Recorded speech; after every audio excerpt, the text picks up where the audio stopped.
Hello, good evening, and welcome to the Sunday Night Breakdown. Daniel Routledge and Dave Forrester with you to look back over all of the action this week, including today's BBL Cup final.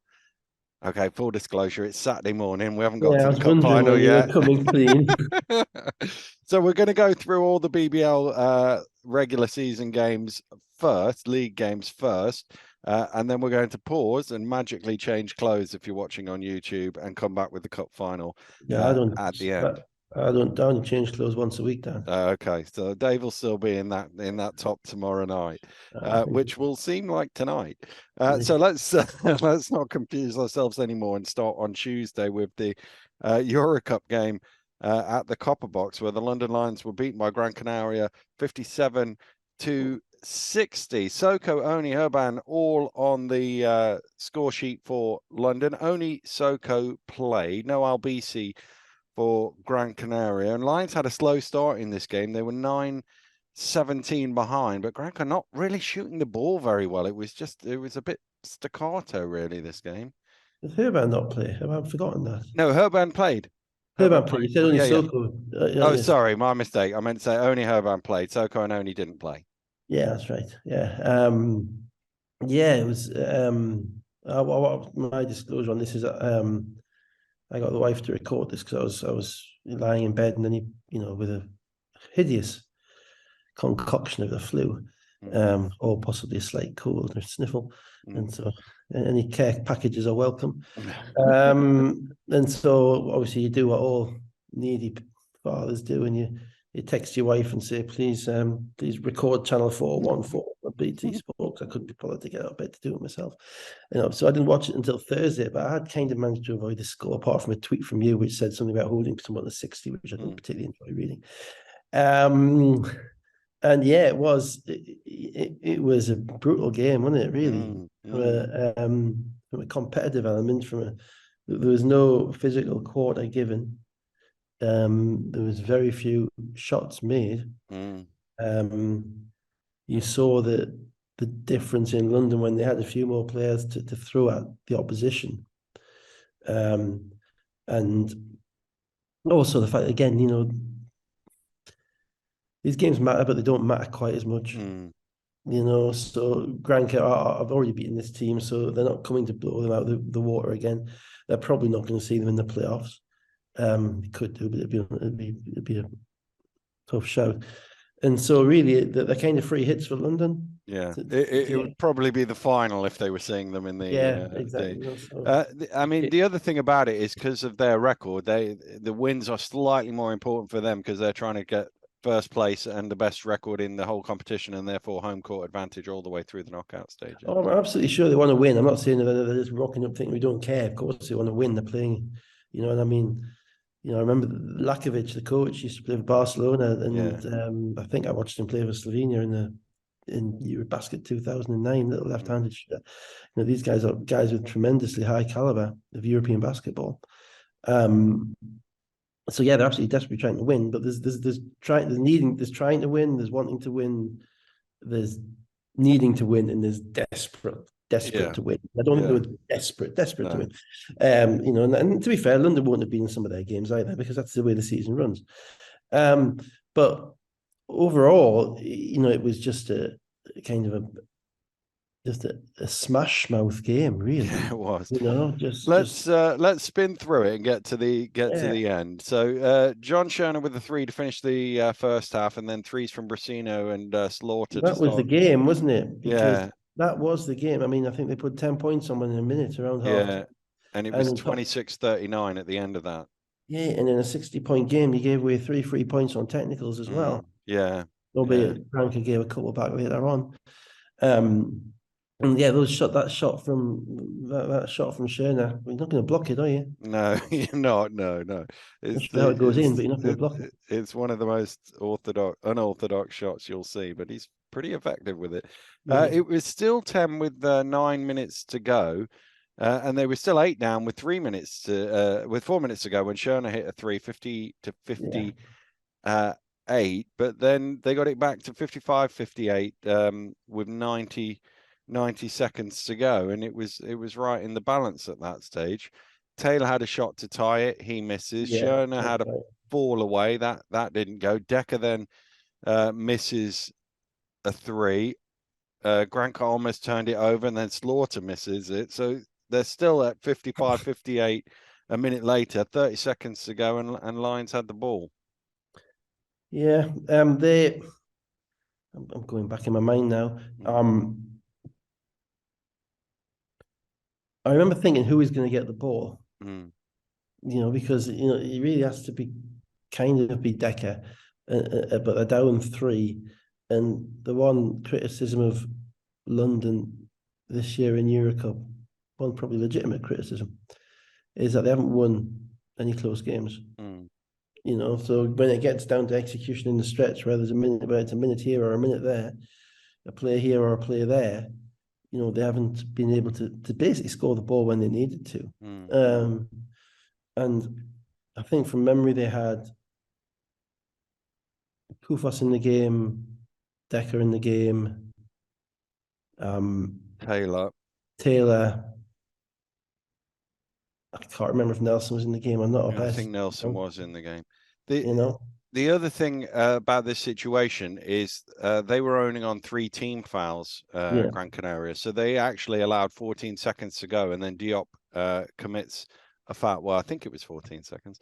Diop commits a foul, which means it's sideline ball. So Coach Schmidt calls a timeout with 20.3 seconds on the clock. And when the game resumes, there's 15.8 seconds on the clock. I'm not quite sure what it was. I watched it back, and it seemed like the clock stopped when the whistle was blown in real time. So I wasn't quite sure why they took the seconds off. Why they took the seconds off. Well, this is where I get to explain why I told you the irrelevant nonsense about getting the wife to set the timer.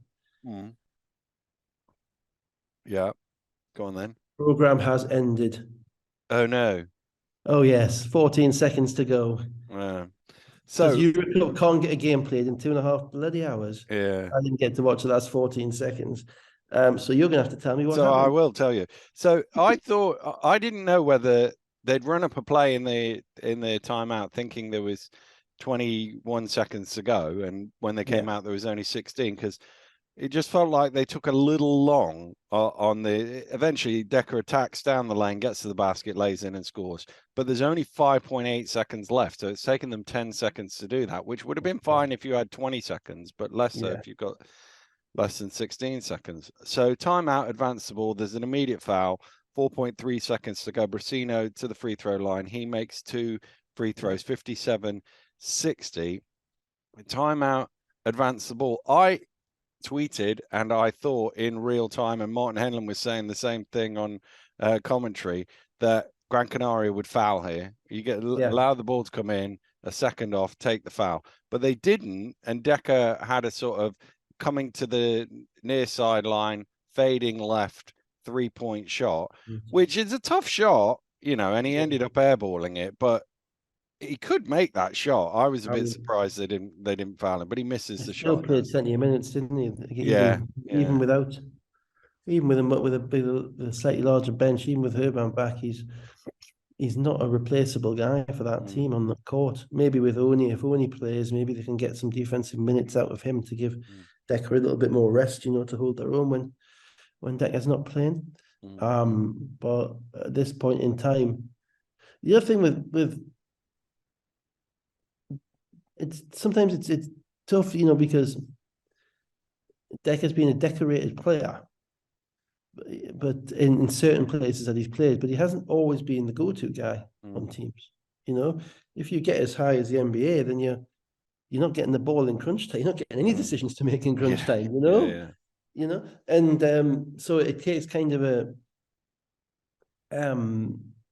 a readjustment, to be that person every single time who's going to be the guy who carries your team home. But I just think that they are. I mean, they blew this game. Let's be honest. They blew it because they missed 11 foul shots. Yeah, they blew it because they gave away three really dumb technicals. One at halftime with the coach and Luke Nelson as well. And I think Taylor was the other one. That's 14 points. Yeah, just given away. And as you say, they did get 2 back with Yeah, that was a great meltdown. That was. Yeah. That was actually that kind of woke me up a little bit. That did Yeah. that. Double You know, technical for Inglis. yeah, it's wild since we've Yeah, seen a full yeah. on kind of loony meltdown situation, and particularly in Europe. But he just lost it. Yeah. And it's always kind of fun watching how everybody else reacts around somebody who's kind of so clearly and demonstratively lost it. Yeah. Um, Because your initial thought is, oh, he's just doing that to make a point and then he'll stop. And yeah, then he doesn't stop, and the he only teammates are keeps like trying to going. get him to stop. Yeah, what are you doing? So yeah, I mean that'll be interesting to see if he is if they keep him going forward, I suppose. Not you don't want that to happen in a big game, do you? No, no. So Decker with 18 points and 6 rebounds, Kufos 15 and 11 rebounds. They were 4 of 19 from 3, London, and as you say, 11 of 22 from the free throw line, which is unbelievable in a 57-60 game. Yeah. John Schoner had 13 points, Nicola Brasino 11, AJ Slaughter 10. They won the game shooting 37, 27, 87. 87. 87. That's the key stat out of those three. You can only win shooting 37, 27 by shooting 87 from the free throw 87 from the line foul line. Yeah. in a 60-point game. So let's go to Thursday night, where the Lions were playing again, and they beat the Cheshire Phoenix 89 79. No Best, Urban, only Kufos. Soko this time was playing. Ben Thomas on paternity leave. Daniels has a broken hand. There was some illness as well. And only 7 guys. This was an NBA game to me, Dave. You know, the ones in the dog days of February that was 1 of 82, and both teams are just trying to get through it. Yeah, I think you're right. You know, it's Danny wasn't there either, so I think James was coaching. Yeah, he was. Yeah. London obviously needed the game like they probably needed a hole in their head, to be honest. I was a little bit surprised that some of the guys actually played as long as they did. But if you've been playing in kind of a Euro Cup schedule and an NBA, you've played NBA schedules before, then you know sometimes it's better to play than practice. Yeah, than play. I was a little bit. I mean, I thought Decker was not ready for the game. The first quarter. In fact, London starting 5 in the first quarter, we're just out there. It was notable, actually, in regard to the point you made about Decker, that I can't remember if it was London or it was somebody else, but somebody put a picture of him shooting shots after the game, Decker, as if to sort of try and get that out of the way. Yeah, I think that might be obviously a lot of it's kind of the big thing now in in the NBA, where you've got a gym where you're not being kicked out immediately afterwards. You know, you go and get your work in, and if someone happens to put it on Instagram, So yeah, but I thought the first quarter, it was the demonstrable opposite of being locked in. You know, they were locked out basically. And it was only when actually the bench came in and gave them a bit of energy, and Salawade knocked down a couple of threes, and Ward Hibbert rebounded the basketball, and Cormagan made a 3 as well. That kind of got them the separation, you know. In the meantime, 14-0 run they had to lead 32-22 in the second quarter. Yeah, and that was kind of the that's not a bad defensive lineup if you have Solowade and Ward Hibbert, and Cormagan's a very, very long player. So that unit does play good defense, but then the knock on them is that they might not knock down shots, and they did. And that separated them. Cheshire, I had a look at the numbers during this game actually. They're kind of an inverted team because it's the bigs that shoot the ball and the guards that attack. The Evans is shooting 23% from 3. You know, Austin is shooting like 31%, but he only makes 0.4 a game, so he's basically only made about 10 all season or something like that. So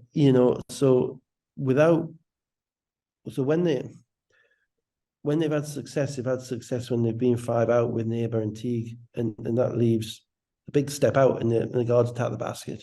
The guards get to the rim where they finish well, and the bigs shoot the ball from the perimeter where they shoot the ball well. they're struggling with Ocherobia but they have to play him because it just changes the focus of what they do because he's in the middle, and therefore there's less space in there for the guards, and the guards then have to find a way of getting shots up. So then they become more reliant on people like Teague to make tough plays off the dribble, which he did, but they never got to the point whereby you thought they had a shot, to be honest. In this game, Jamal made some threes and shooting the ball really well. And but the moment that Solowali knocked down those 2 threes and line drives, and the energy of London, one thing about London, their energy doesn't drop. No. You know, the combinations might be funky, the lineups may be suboptimal in relation to spacing and scoring and all that type of stuff, but they're all finding a way of carving out a niche for themselves. And they are getting to the point whereby they kind of have a BBL team. Well, they certainly have a Euro Cup team now. And they have a kind of a separate BBL team with the Euro Cup guys, that you break glass in times of danger, Presumably we'll be talking about that lineup later. Yeah, I think so. And they're still doing it without, some serious players. So yeah, Cheshire kind of they did the old token effort of coming back to it, but no one really thought. No, there was a 7-0 run by the Lions to start the third quarter to 56-35. There was a 10-1 run by the Knicks through Austin, which cut it to 74-59, and then it was one of those faux comebacks in which people like myself and Josh Beck go, "Oh, it's possible here," but we're sat there thinking this is not possible. No, those cynical, hard-bitten, flu-ridden Geordies who haven't to watch this stuff think no. I'll just fast forward it, press the 5-second button. I did get a kind of a 1997 vibe about the whole thing, mind. Okay. I have a memory of the GMEX or the MEN. MEN, MEN with 10,000. It's interesting because we've obviously had that discussion sparked by, was it Lasker sparked it for some reason? Yeah.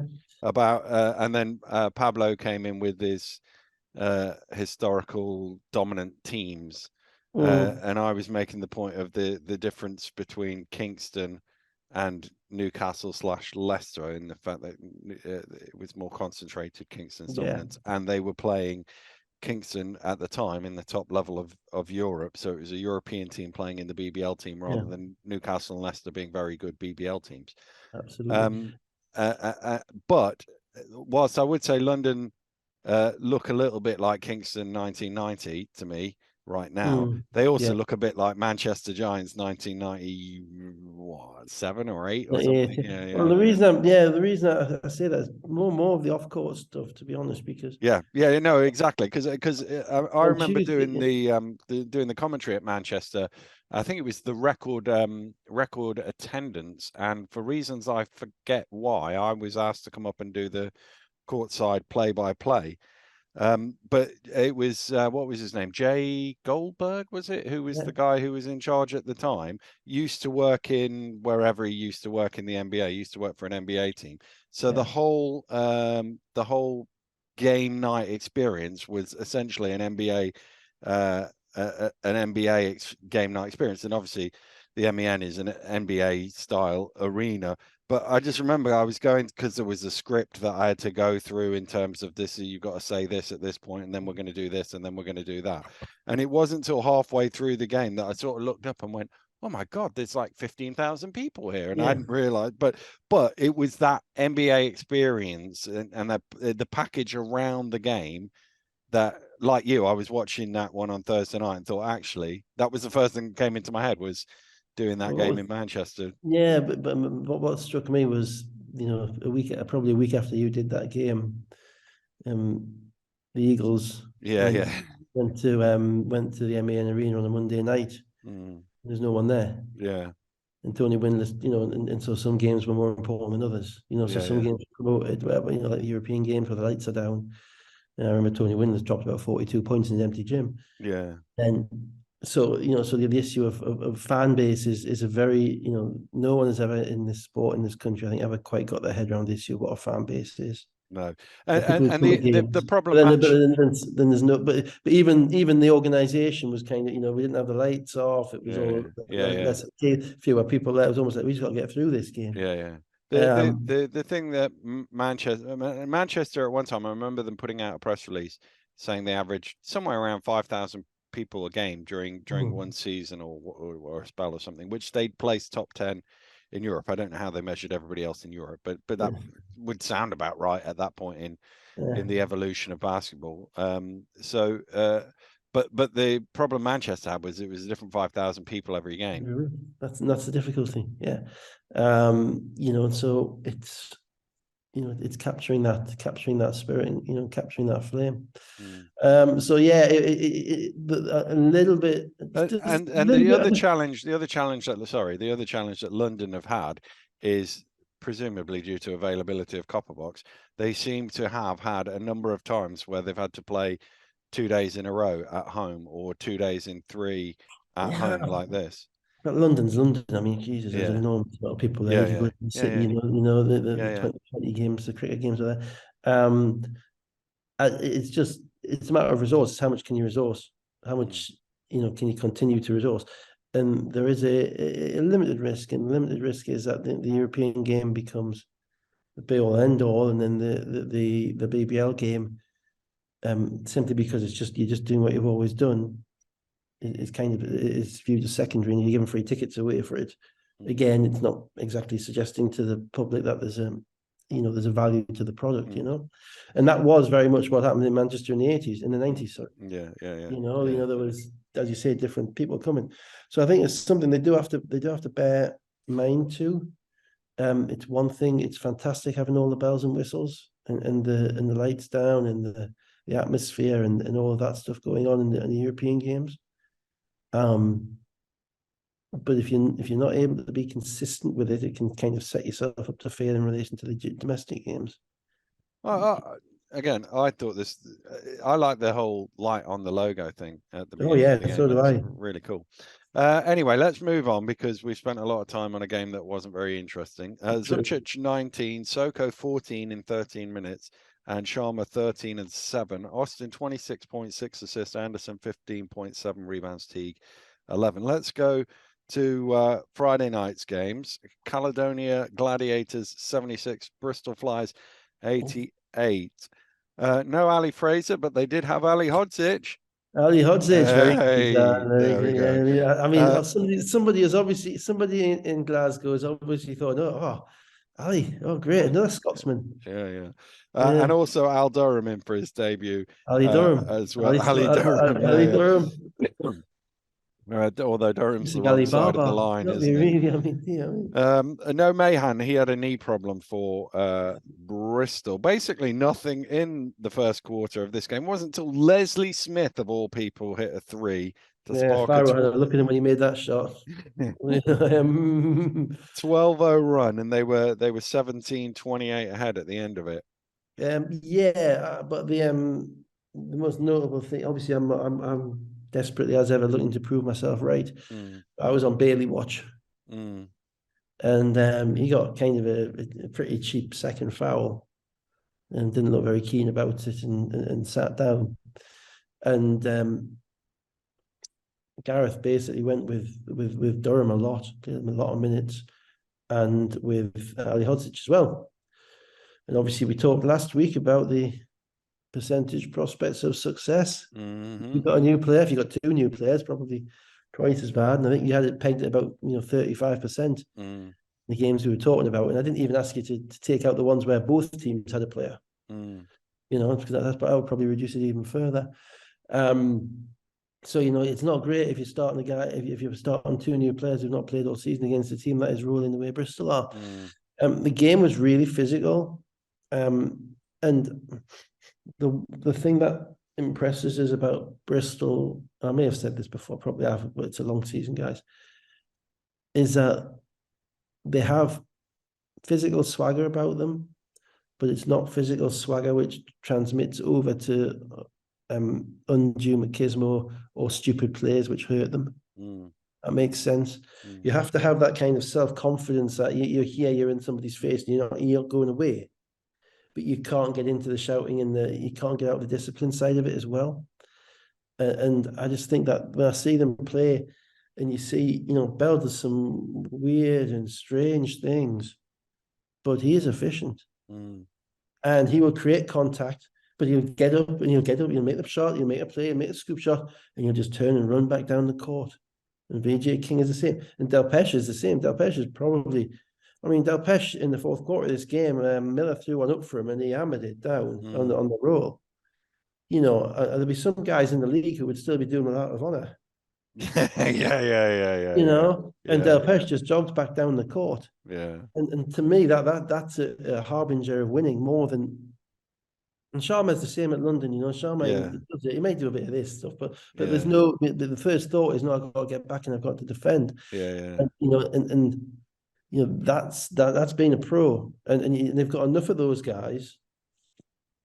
And they are selfless enough because they don't seem to care who takes the shots. They get plenty of them, plenty of shots to go around.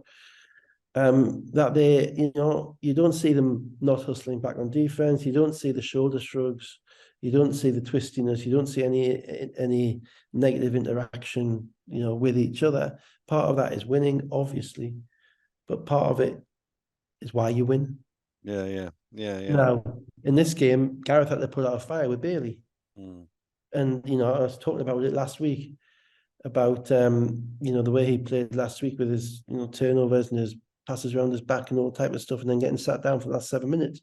I wasn't sure whether Gareth would have, had the chat with him this week or just give him a chance to see where he goes. In this game, he picked up his fourth foul on a ridiculous foul, first play of the third quarter. Reaching in on a foul shot, reaching in on a missed foul shot, clipping, I think, Delpeche in the eye. It's a nonsense foul. Should be nowhere near it. Sat him down, far end of the bench, a couple of ball boys between him and the rest of the team.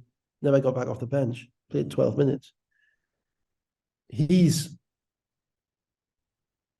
someone they've relied on. At times he's been arguably, one of the best players in the league. He has 36-12 4 lines at 29-18. All those sorts of really good lines. And suddenly you're taking him out, and he's been there all season, and you're bringing in a new guy who's playing 25 minutes because his head is not where it needs to be. And I like it because you've got to sit him down. You've got to either communicate with him or sit him down. And it was a Kennedy with Newcastle thing. It really was. And you watch the last 2 minutes of the game, you'll see clips of him. He's right at the far end of the bench. Bristol are beating them. They're losing by 15, and Gareth ain't moving. He's sitting down. Right, so he is having to put out a fire with his team, with him, that Bristol have not had to put out all season. No. I think that's massive. So that was kind of the overall thing about the game. But no, Bristol just Watson Gale has taken it to a different level. So just before we get onto him, they led by 16 just before halftime, 31-47. Ali Hodzic got his first points in an 11-2 run to cut it to 48-53, and then Watson Gale with 6 points in an 8-2 run early in the fourth quarter pushed it back out to 10, and that was it. Yeah, and they just have this confidence that they're going to make a play offensively. They don't get the drought disappeared in this game. There was no drought because they got a rebound, or they made a play, or they kept attacking, or they got in transition. It helps when you've got two new guys on the other team who don't necessarily know rotations and trying to figure it all out. Ali Hodzic is going to help them. He's I'm assuming it means that Fraser's not coming back. That was my assumption as well. Yeah, because you don't really need Tapia, Ali Hodzic and Fraser. Obviously you've signed him for 18 months, so maybe Fraser comes back this year and isn't coming back next year. Who knows? But he's going to help, but he's more a Tapia than he is a Fraser. He's a screener, roller, solid, knows where to be, can finish on the roll, finishing on the empty side screen and roll. He's going to rebound the ball. He's going to get all the rebounds in his area, do all those things. He's not your guy who's going to throw the ball in the post much too. Who's going to do his fancy little left hand hooks and right hand hooks, numbers and all that type of stuff. So it helps him. Durham, interesting. He's a rookie. Played a little bit. Got signed probably a little bit over his head in Greece. A1, which is a tough league to go into as a rookie. Average five. There's a few BBL guys who've been there and not quite cut it there and ended up being released and ended up here. But 14 points at Providence, so he looked like he can play. Well, we'll see is that it does show. People talk about recruitment, etc. Recruitment is not easy because the level of the league is higher than people think it is. Yeah. Right now, you've got Caledonia who've gone now through Adams, Burns, Durham. Obviously, you've got Leicester who've gone through 4 different point guards. I'm talking about the guard spot. Yeah. More than anything else, the guard spot. And the people who've come into the league, the people who are actually more stable in their roles, are the ones who've been in the league before. Yeah. You know, so your Quincy Taylors and your Ron Fletcher and Larry Austin, those guys that you know, and obviously London don't count because London's got different stratospheric budget, but because they're not shopping in the same sweet shop. But just because someone's put up 15 a game, and it's 15 a game in Division 1, or played for Duke, or played for Newcastle, McKissick early on, they played at Florida. Just because they played there doesn't mean you're going to be good enough to win games in the championship. And I think people would rather lose track of just how difficult it is. So I think Durham will help. He looks kind of a little bit like an Aaron Best type, tall, rangy, left-handed. Not sure how good a shooter he is. That will probably be a determining factor for how well they do. So Sloan with 19 points, 8 assists, Tape 18.7 rebounds, Onwas and Durham both had 14 points. Ali Hodzic, by the way, 8.7 rebounds. They were 3 of 19 from 3-point range, Caledonia. Well, yeah, here's the thing on that, Dan. Sorry, just on that, I noticed it. You know, how do you beat Caledonia in that gym? What takes them over the top? What takes them over the top? Kyle Jimenez, Johnny Bunyan, Fraser Malcolm. They didn't make a shot in the whole game. The 3 of them did not make a shot. You can defend those guys. It's not a matter of the other guys. The other guys are going to get theirs. They're going to score. If you can defend those guys and they don't end up putting up 16 points on 7 shots between them, you've got a great chance of winning. Some teams have got that this year. Some teams haven't. Watson Gale, 18.6 assists, King 17, Miller and Delpesh both with 15, Bell 13 and 13 rebounds.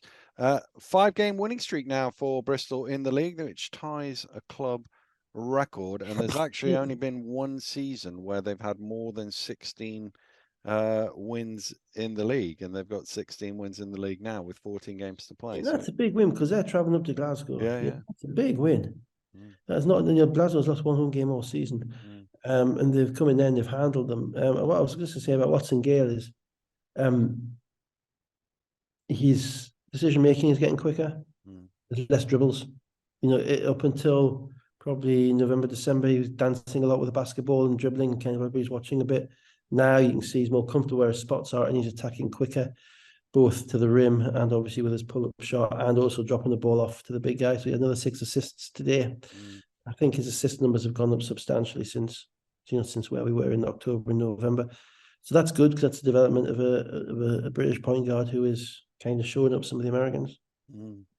Let's go to Sheffield. Sharks 82, Plymouth City Patriots 77. Nothing much really in the beginning. It was interesting watching this because Cook was playing really well, got Hassan on 2 early fouls, sat him down, and then Cook immediately picked up 2 fouls himself and went and sat down. And yeah, this was really a game of trading scores in the first half. Yeah, Cook's kind of a little bit like an NBA 2K player. You know, his energy bar runs low after about 6 minutes. Because they force feed him the ball. You know, they put him to work the first 5-6 minutes in the game, and sometimes it's just when he's weary a little bit, you get the travels in the city reaching fouls. But he dominated Hassan inside to start with. It's a very, very hard matchup for Hassan. He's given it about 4 or 5 inches, and Cook is a proper post player. You know, and he can score in the mid post, he can score in the low block, and he has a spin move, and he can go left and he can go right. I was surprised that what happened then was that Plymouth basically left Hassan out for much of the first half, even with his 2 fouls. Cater came in, played very well, but then at the beginning of the third quarter, they started Hassan again on Cook, and I would have started Cater on Cook and let Hassan play against the other guys. I just thought it was a bad matchup for him. Yeah, I mean, Sheffield obviously have gone through an absolute reconfiguration. They have Ramsey has the team now. He looks like he is quick, score first guard, I think. Don't think he's going to be a guy who's going to be picking people apart in the screen and roll. I think he's more of a risk to kind of pull up and shoot it. But he doesn't kind of imbue them with a bit of energy and a bit of speed. That means that they're not as dependent on Glasgow and Nelson both playing well and they're getting a single game to win. In the last year, basically they needed Glasgow and Nelson to score because they were the only two guys they had. That's those spots. Now Atiba can pick and choose between Glasgow and Nelson. In this case, Glasgow came in ready to shoot and ready to play and made some shots. Then they've got and then they have Flowers, and Flowers is obviously going to be a bit of an enigma, I think. Yeah. I'm still not quite sure what to make, but there's something, isn't there? We'll get to him in a minute. Yeah. So let's get into the second half because it was trading scores first half. Sheffield got up 8 in the third quarter, but Plymouth responded with the next 10 points to lead 49-51. It's 58-57 early in the third quarter, and Sheffield then with a 9-2 run to 67-59, and from there Plymouth never quite got all the way back. They threatened it, but didn't quite look like doing it. I was waiting for Sheffield to put the game away, to be honest. There's two things happening with Plymouth. Firstly, obviously he's finding it more difficult to score because he hasn't got the guys he's been playing with for a year. So he's having to figure out what those other guys are doing and how to get them the ball. And there's some young guys there. Gadsden, I think, he's going to be very good.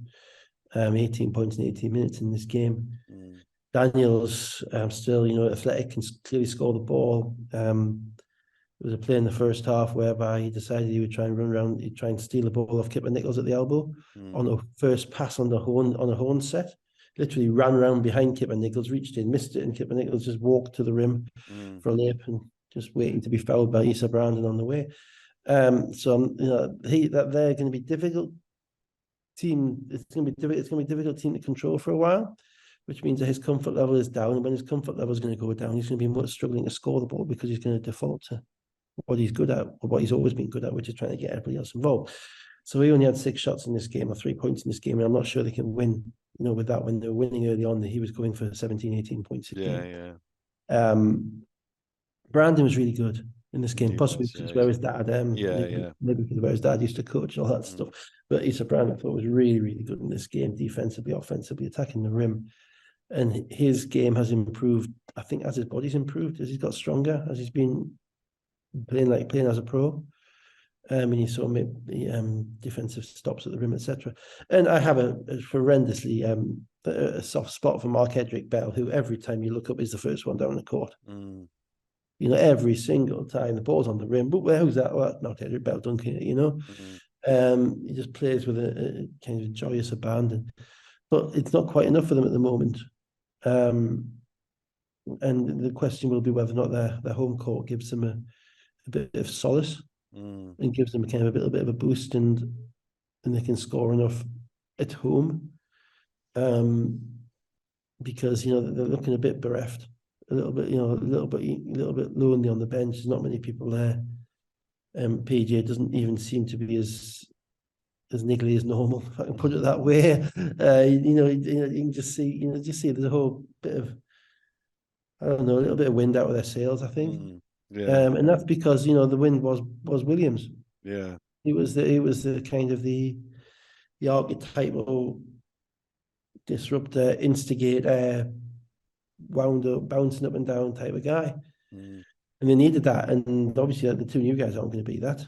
And they don't really have anybody else in the group who is that. No. So that's going to be a problem for them. Sheffield, Flowers is very interesting because I said last week, I'm not sure where he's going to get minutes. And what Atiba did was basically, for stretches of the second and the fourth quarter, he played him as a 5. Didn't have Delpesh in the game, didn't have Cook in the game, used him as a stretch 5. You look at the guy and he's like 20 points at Long Island, 6'9", left-handed, clearly can stroke it, clearly has a and a touch and a feeling for the basketball. And the first question is, why is he here? Yeah, yeah, yeah. You know, because these are not the types of skill sets or numbers that end up not getting a job in their first pro season and end up in England in the end of January. And so it's a bit kind of unfair, really. But whenever you see a new player, well, the first thing I'm looking for is skill set and flaws. You know, why? Yeah, yeah, yeah. Well, you know, I'm not convinced about his motor. He was the biggest guy on the court the whole time he was playing the five, and he had, you know, and he showed little inclination to go anywhere near the paint. That's not necessarily a bad thing. It's different the way people play now. I think when you get as he gets scouted, I think teams are going to defend him with guards and basically make him go inside and beat them. And they're probably going to attack him in the post if he's going to play the five. So it'll be an interesting subplot going down the line to see how much Atiba can get away with playing him at the five. You know, defensively primarily. You know, obviously he's long, he can block shots, but he doesn't show. You know, there was some rookie kind of things whereby he shot a three, stood and watched it, and someone ran behind him and had a layup at the other end. Yeah.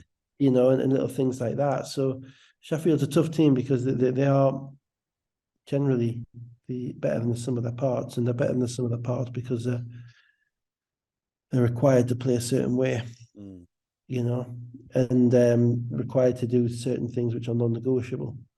And we'll see whether he manages to do enough of them for the upside he brings to be worth it.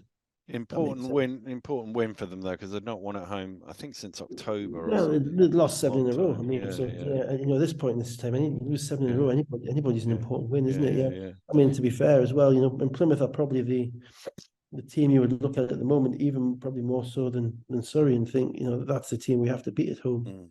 They've just lost 2 of their main American contributors. They're doing a long travel, and they're just above 2 you in rookies the table. coming in.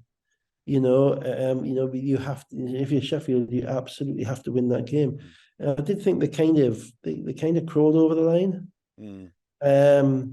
but they're still figuring some things out themselves. I mean, Nelson basically sat the whole fourth quarter. You know, so how's that going to play out now? That Ritino's at the whole second quarter, I think, as well. Yeah, and you see, it comes down, and so then you're coming down to, you know, to players' personalities, because when you're bringing in a guy at Christmas and basically give him the team, which is what they've done in relation to the minutes he's playing, Ramsey, you have to hope that everybody else likes him. Yeah. You know, and I mean, you can do your due diligence, and you have to hope that he is able to handle everything that goes on in the BBL as a new guard, not having seen any of these places, not having seen the travel, not having seen the refs and all that stuff, while still keeping the rest of his team on side as well. Because then otherwise you get Nelson thinking, well, hang on a minute, I've carried this team for like 3 months, and now I'm sat on the bench the fourth quarter. So that when I'm talking about Gareth having to put out a fire with Bailey, I'm not saying there's a fire there for Atiba, but there could be if it's not right.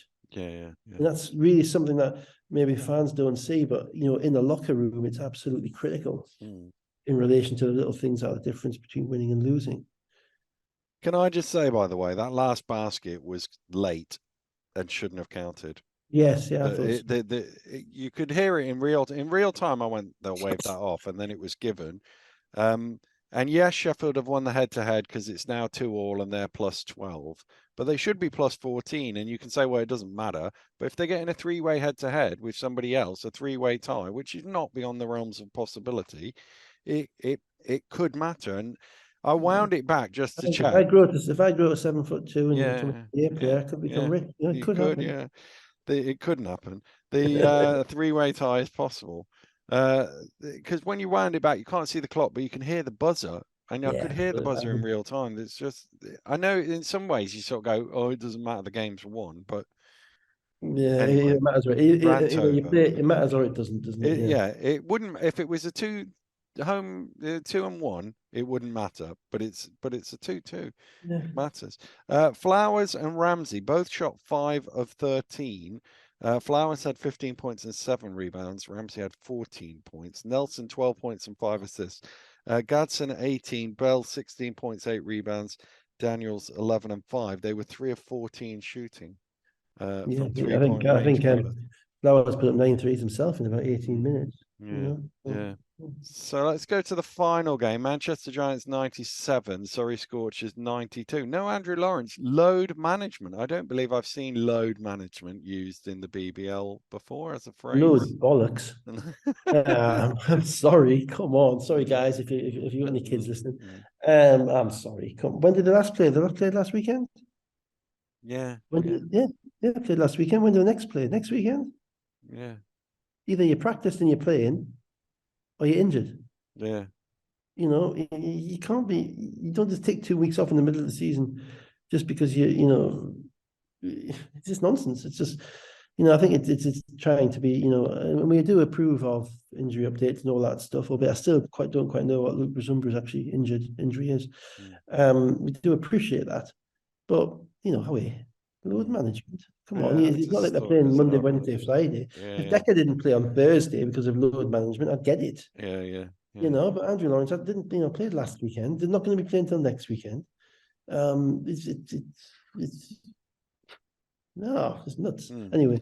This just another day at the NBPC, this 2023 after 7 minutes. I think we should implement a rule where Manchester just start 15 points down at the beginning of the game to save them the bother of having to get 15 points down. Again, without wishing to appear conceited, which of course I do, this was the closest to the rule so far. Yeah. The rule is fast forward to 3 minutes to go. The score 90. And let's play. Do you know what the score was at 3 minutes to go? 89-89. 89-89. I was sick. I was so frustrated. But Manchester have to be 15 down in the first half first to get to 90-90. That's what it was. So let's just rattle through this first half for a second. Surrey led 23-30 at the end of the first quarter, only their second 30-point quarter of the season. A 16-4 run where Martin hit a couple of threes. He's right back into form now, by the way, Ryan Martin. They were 15 points up, 31-46. So Manchester have given them the head start, and then Lewis, a couple of threes, Dirk one as well, and they've reeled it back into 50-56 at halftime, which is actually the most points that Surrey have scored since January 2020 against a BBL team in a half. Yeah, that's not good, is it? But that's a record that kind of Manchester setting for most BBL teams. Yeah. If you want to set that record, go to Manchester. Every time, I'm again still a little bit concerned about Manchester. They're not getting as many people as they should for the entertainment of the team they've got. Every time I look at that building, I think, what possible national governing body built a national performance centre with a show court which has only got seats on two sides? With all the money you've got in the world, it just drives me nuts. But outside of that, a fantastic scoreboard on each side, but you've got seats on two sides. Like, what could nobody have just added an extra 30 feet on? Private organisations, Leicester, Newcastle managed it, and now a national governing body can't. So that's my little Basketball England rant. Well, they didn't have any seats when they built the place, did they? Yeah, they didn't know. Yeah, that kind of sums it up, doesn't it? Really, I mean, it's like, what is it for? And these things are so substantial, like you can't really just kind of knock a bit. It's not like Lego. You can't knock a bit down and put a bit more back up just to fix it, So yes, again, long-term planning. There was Manchester. There was a couple of interesting calls in this game. There was one where Robertson, I texted you, Robertson committed the league with a screen at the chin, which I thought was a little bit harsh. There was actually a half-court violation which was missed, an old-style half-court violation which was missed, where Surrey threw the ball up the court and then threw it back to the guys who's crossing halfway, and he jumped from his own half. Yeah. And everybody just let it go, and I'm like, that's not right. Even slowed it down. But overall, it was just it was the absolute antithesis of the Glasgow Bristol game, which was chippy and physical and aggressive. This was just off you go, do your stuff. And basically, Manchester, and Lloyd said at the end of the game on his interview, he said, look, if we keep in the 80s, we've got a chance. If it's in the late 90s to 100s, we're going to struggle. Well, how right he was. Because Manchester did what they did. They realised that they need to start scoring the ball a bit more. And the Surrey's offense dried up. There was some fairly egregious. I don't think Manchester were great, I'll be honest. there's just too many times you can't kind of just excuse not having a hand up on the shooter. Ryan Martin, beat them every which way what he wanted to, with smart, intelligent decision making, shooting off the catch, attacking off one dribble. The difficulty Surrey had to a certain degree without Lawrence was that when they run their offense, they generally run an offense where the ball sees both sides of the court. They generally start on one side and they're always looking to throw at the other side and attack on the second side. Normally they've got two guards, what Lawrence and Taylor to do that. What happened in this game was Ray, who's just a shooter, he got injured, so he didn't play in the second half. They didn't really have a second guard outside of Taylor, so Wang had to do a lot of the facilitating. It's not his natural game. He had 9 assists, but he had 6 turnovers. And he had also something which I think you're going to tell me about in a moment. I've lost where I am now. I thought you were carrying on there. Yeah. Wang, fast break. Oh, yeah. Go on, I'll let you do it. When you've won 2 games all season, or 3 games all season, and you're up 7 on the road or 5 on the road, and you're capable of dunking the ball any which way you want to, due to the gifts of genetics and whatever, and literally trying to spin anti-clockwise and dunk it with one hand and not even getting close, and managing to miss it to such a degree that your other mate who's on a 2-0 fast break can't even get the offensive rebound and put it back. Yeah. Well, I've told you the story of Sean James and Manchester, have I, before? I don't think so. Sean James is Paul James's younger brother, and he's a couple of years older than me. And we were playing. He was on the junior team, and I was on the cadets team, which shows you how long ago it was. Basically, they were playing away at Manchester, and it was the last few seconds, and he had a run out dunk, which would have basically won the game. Threw it off the back of the rim, and it came all the way out to the halfway line. I think Manchester scored as a result of it. So dunking was banned from all junior games after that moment. We had to run layups to make sure we got it in. My dunking, I'm going to throw a name at you now, and I was playing in my mind whether you'll know this name, because it's a fairly northeast centric name, but he wasn't American. And when I was probably 13 or 14, there's a guy called Bob Hickey. Bob Hickey sounds familiar, but I can't picture him. He played for McEwen's Gateshead, McEwen's Tyneside. Yeah, we were still allowed to sponsor, with and the coach of the year, and the coach at the end of the winning team got the 12 cans of Carlsberg. Nice, yeah. Okay. I remember watching Kevin Cadle walk down Gateshead Leisure Centre's corridor with 12 cans of Carlsberg. Bob Hickey, he played in the same team as a guy called John Samuelson, who's Carly's dad, Carly and somebody else. So they played at Gateshead for a while. Bob Hickey was like 6'8". I think he went to university in San Francisco, but he was kind of a Midwest guy. He was 6'8". He was like a military, had a mustache. Yeah. Only ever laid the ball up. Only ever laid the ball up. He was a layup machine. Everything was in off the glass, whatever. And I think in my cockiness at one point, I just once asked him when I was about 13, you don't dunk or something like that. Said, 2 points. 2 points for a layup. 2 points for a dunk. Yeah. That's it. He didn't say anything to anybody. I think that team, that Gateshead team probably didn't win many games, so they wouldn't be anywhere else in the records. No, I was just looking up whether he was in one of the scoring ones, because the name sounds familiar, and I was thinking the only way I could remember that name would be as if he was in the old scoring list, because that did have it could well have been, because first, they were second, and third division, but I can find Terry Crosby, Ronaldo Lawrence, and David Lawrence, but I can't find Hickey. Hickey. Never mind. We'll see. Anyway, one of my formative memories. Yeah, we don't dunk. We just 2 points for layup.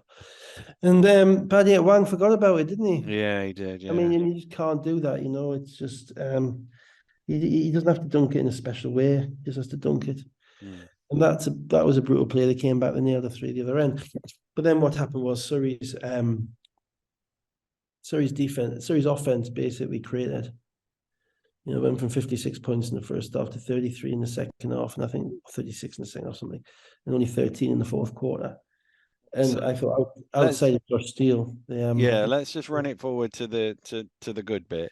They led by 11, sorry, 60-71, but Lewis outside, Robertson inside got it to 71-72. They got back up 75-83 with 9 minutes to play. Giants had an 8-0 run to tie it at 83 points apiece.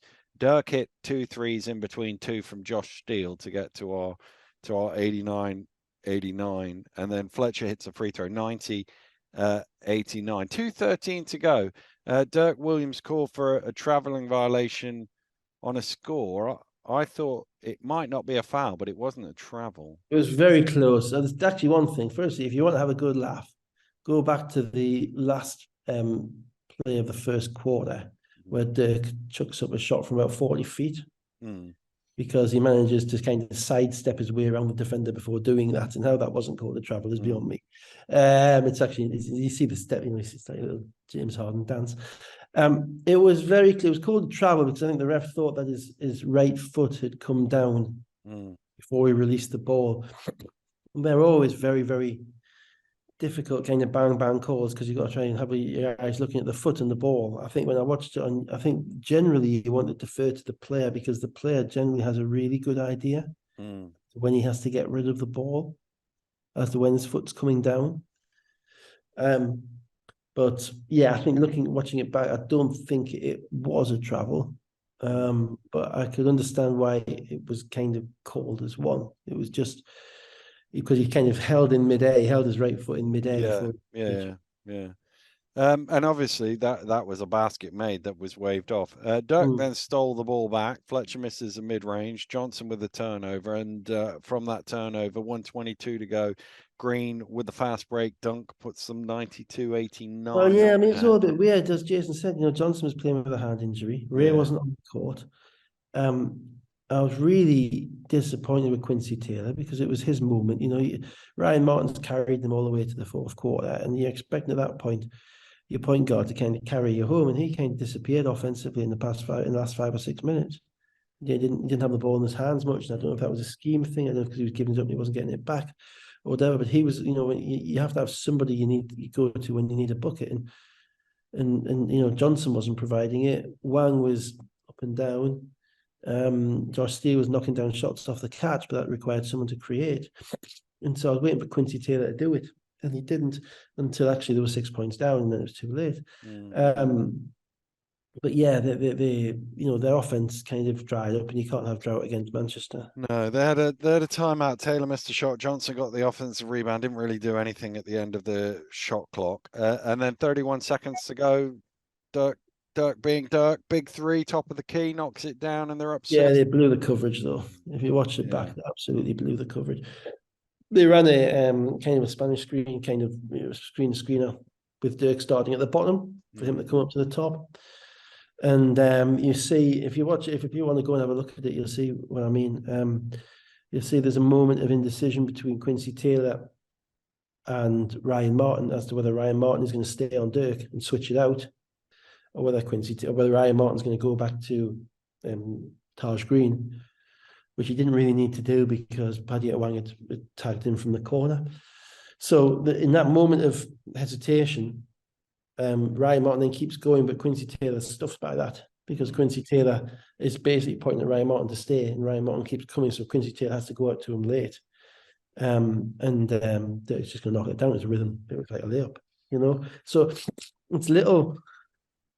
everybody thinks, oh, that's Dirk, that's a fantastic play, it's a great shot, that's what he does. Yeah, but you have to know it's coming, and there's a way to defend it, and your communication, if it's switch or screens or otherwise, has to be absolutely on board. Josh Steele, corner three to cut it. Yeah, that's because that was the first time Quincy Taylor attacked in about 7 minutes. He got an open side, so they cleared out one side on his right. He attacked to the baseline. He threw it to the corner, wide open three. I was thinking, where has that been the last 7 minutes? Timeout for Vince. Didn't advance the ball because there's still 21 seconds to go.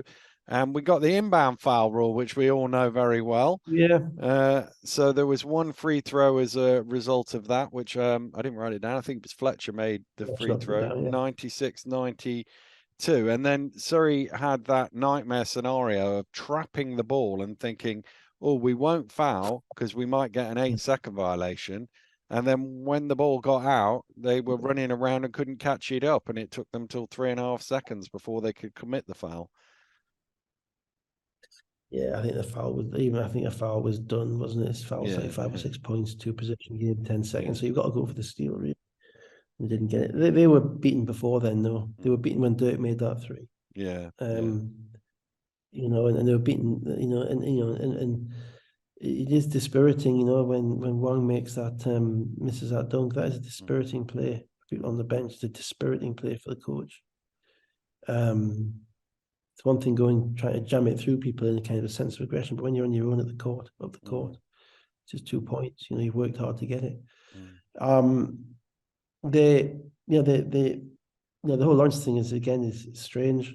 He's sitting on the bench, but he's not able to give him 10 minutes. I just don't get it. If he's injured, say he's injured. Because if he'd given him 10 minutes, maybe that could have changed that game. Maybe they've got a little bit more creativity down the end. I just think that, it just looks a little bit dysfunctional as people coming in and out. Ray looks injured. Johnson maybe injured now. You've got Teo coming back, Zumbru coming back. It may just be the season runs out before they're ready.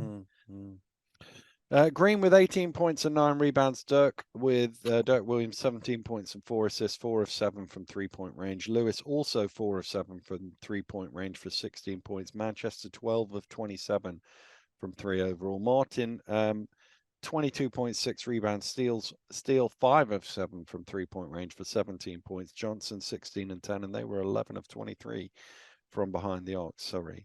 I'll just quickly run through the table. Lions 16 and 2, Flyers 16 and 3, Riders 13 and 6, Cheshire 6. Hey, you said 16 and 3. Oh, did I? Sorry, yeah. Bristol 16 and 6, Leicester 13 and 6, Cheshire 11 and 11, Manchester 10 and 9, Caledonia 9 and 10, Plymouth 8 and 11, Sheffield 8 and 13, Newcastle 5 and 13, and Surrey 2 and 17. Hard. Not going to get easier. No.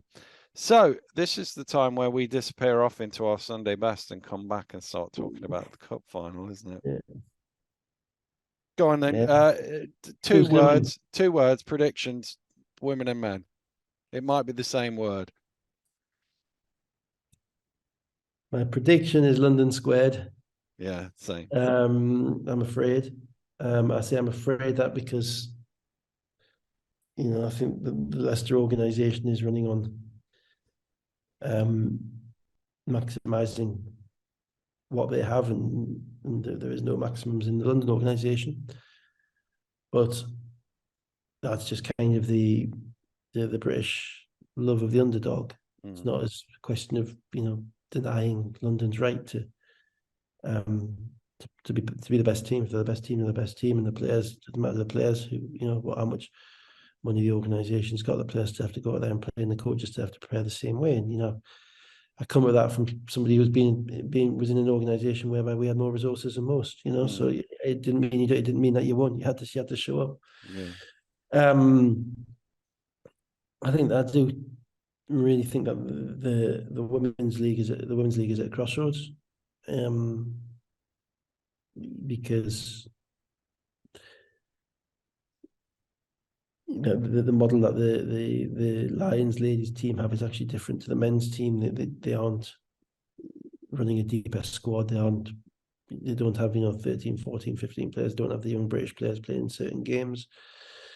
They are basically a professional outfit in a league which is semi-professional. Whereas in the men's team, they're all professional outfits. So there's a slightly less of a dichotomy, slightly less of a divergence. So the women's thing is, I think there are going to have to be somebody's going to have to have a hard look at how they want to take the league forward, because people don't go and watch really, other than big promoted events. And I say people, I'm talking about people in kind of significant hundreds don't go and watch those games. So you have to be looking at how do we put a structure together to get a situation where we can get significant hundreds of people going to watch those games. And I'm not sure that we've got at the moment is right. The men's game is different because this is probably Leicester's best shot. They've beaten them. They've lost twice to them. They have the advantage of experience in a final, which isn't, doesn't help you put the ball in the basket, but it isn't something that you can just rule out and say it's irrelevant. Rob has been there God knows how many times, and 16 and has, probably won about his last 9 or something like that. Last 8. Last 8, there you go. So that and then on top of that, all those players, Whelan, Jackson, Loving, McKenzie, they're all at Washington, they're all there last year. Nelson Henry, they're all there last year. So they know exactly what they're dealing with, and they'll be entirely focused on it. That's not to say London won't be focused, but there may be an adjustment. There may not be. It's Leicester's best chance if there is an adjustment period for London in relation to it. Coach has never, I don't think Ryan Schmidt's ever coached in a one-off final before. I don't know if this ABL was a one-off final or not. I'm not sure. It may have been, but even so, he's certainly not nowhere near the experience that Rob Paternostro has. So that's why they're vulnerable, and also because they've got people coming in and out of the lineups, and which lineups they've got. But they've kind of pushed that to one side so far this season. So you kind of think that they've managed to survive all of that, and that really shouldn't make much of a difference. The difficulty for Leicester is going to be on the court, and primarily, can they hold their own at the point guard and the centre positions? Can Cameron McKenzie and Connor Washington, because I don't think their new guys going to play much, if at all. No. Not Rob's way. It wouldn't have been Fab's way. I just don't think you can do it. You might maybe throw him out there for a couple of minutes at the end of the first quarter to see if there's anything there. Yeah. And see if you can ride something and get something out of him. But it's absolute non-starter to have any expectations of a guy who hasn't played a basketball game in 9 months to come into that environment and to be guarding Jordan Taylor, But can McKenzie and Washington handle Taylor, Nelson and Best? And can Nelson, Henry and Menzies, because they're going to need Menzies in this game, big time with the size of Sharma and Kufos, can they be impactful around the rim in interfering with Kufos and Sharma? Because if they can't get cheap points from the guard spot or the centre spot, I don't think, no matter how well the wings play, I don't think they're going to have enough. So a lot of it really is on that. Well, it's a cup final, you know. Yeah. As I say, there's cup finals come down to decisions, and they come down, I think, a lot more to coaching decisions than people understand, because you don't have time to make you don't have time to think, you don't have time to wait. If you're trying to figure it out during the game, it's too late, it's done. It has to be like that. And there are finals that we've won and there's finals that we've lost, and you think the finals that we lost are the ones where you're searching, you're constantly looking for something, you're not quite sure. The finals where you win are the ones where this is what we're doing and we're going with it. And Rob's really good at that. And to be fair, because even last year in the playoff final, he sat Crandall down 2 minutes to go in the third quarter, and it was right to do it. But I didn't know if he'd have the ball to do it, but he did. He sat Crandall down, and that's a decision you have to make there and then. Not shall I, shan't I? I remember when we came back from on our cup final against him when we were down by 17 in the third quarter, because Fab just sat Darius down, and Tomo down, said, "No, we're playing small. That's it. No more. We're playing small. That's how we're going to play. We're going to win this way. We're going to lose this way." Yeah. And if you wait 4 or 5 minutes to make that determination, or you try and hedge it, or you try and kind of be all things to all men and be happy, you fail. And I think it happened a little bit last year with Lloyd in the cup final, where he he played his whole bench by the end of the first quarter. He wanted to get every touch of the game. But the second quarter, they absolutely created, because there were some lineups there we weren't ready to play, and Rob just kept his guys on. Yeah. So there is a lot of coaching, and I say coaching, it's preparation, but it's lineups. It's making sure you go, what's working, and you go with it, and you're willing to make bold decisions. And so far this year, Coach Smith's had to manage his team right? He's had to manage his team in every game. He's had 15 different players. He's getting everybody minutes. He's had to be conscious of load management. He's done a fantastic job in keeping everybody right. But this might be the game where you can't. This might be the game whereby, if somebody comes in and for instance, if Mo Solowadi comes in and play and misses 2 threes in his first 2 minutes or 3 minutes, that might be it. That might be it. No, we ain't got time. Sorry. And that's Mo Solowadi. It could be Josh Ward-Hibbert. It could be anybody, Might just be, no, sorry, not today. I can't. And now that would be against what he's done all season. Yeah. Which would mean should make it difficult for him because you want to be consistent with your players. And that's where the intriguing side of it for me comes. How does he manage the way that he's managed his team all season with the entirely different demands of a one-off final against an experienced team with a street fighting coach? This is it. The game itself shouldn't have too many worries for Jordan Taylor and Sam Decker and Tomislav Zubcic. They've all played big games throughout their career. But pressure can do funny things, and the question, I suppose, will be whether they feel any pressure at all. Whether they feel any pressure. So, in summation, the question is: can Leicester win the point guard spot, and can Leicester win the centre spot? And not even win. We don't have to win them. Can they match? Can they match? Can they can survive? Can they survive? Okay. Can they survive in those 2 spots? And the answer is not quite. Is the answer to that. So nearly, but not quite. Before we go into the BBL Cup, Dave, let's just touch on the WBBL Cup. We'll try and keep it brief because it's not much.